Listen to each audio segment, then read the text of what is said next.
Shalom, sahabat yang dikasihi Tuhan, mari sekarang ini kita berdoa.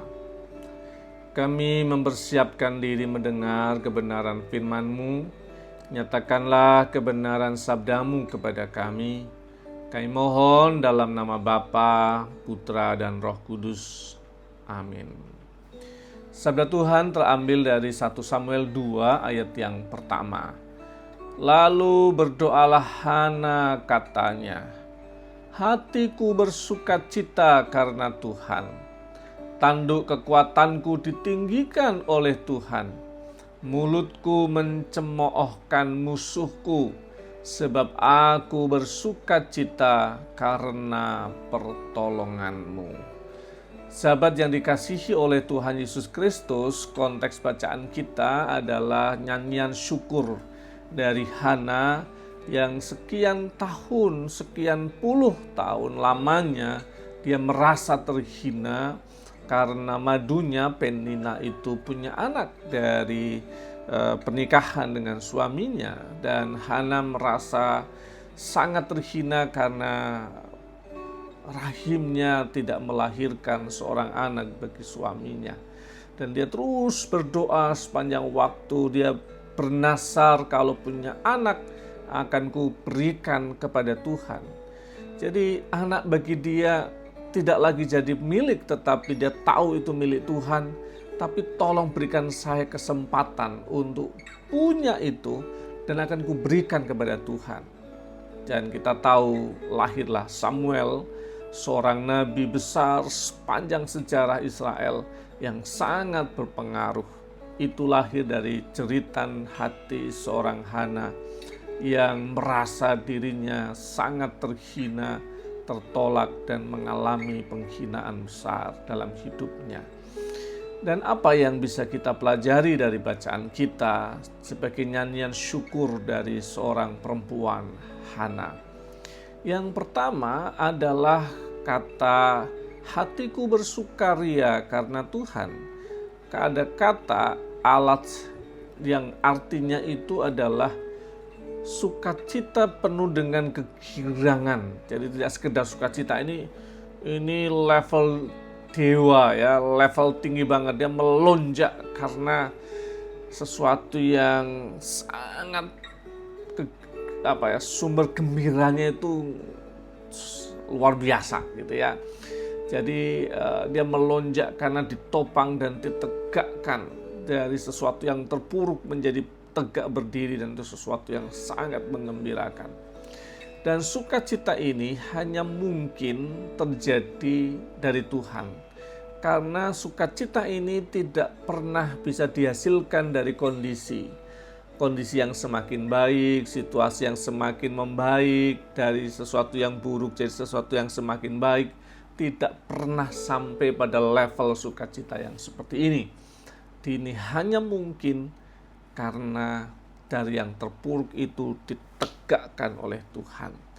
Jadi semoga kita boleh merasakan sukacita seperti Hana di hari-hari ini, di mana Allah menegakkan hati kita, memulihkan kondisi kita, dan kita bersukacita.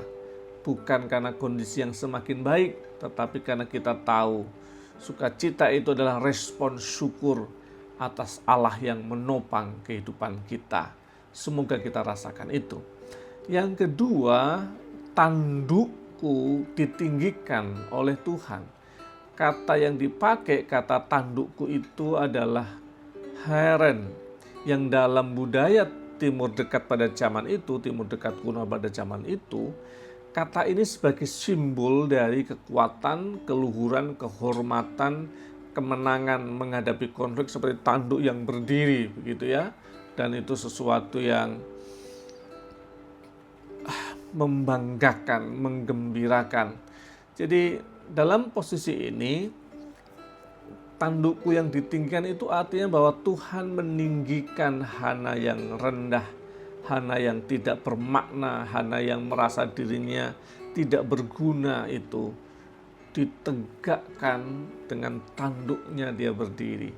Semoga kita juga punya pengalaman rohani seperti Hana di hari-hari Natal ini. Semoga kita bisa melihat Tuhan menegakkan kepala kita kembali menghadapi hidup bersama dengan Tuhan yang menopang kita.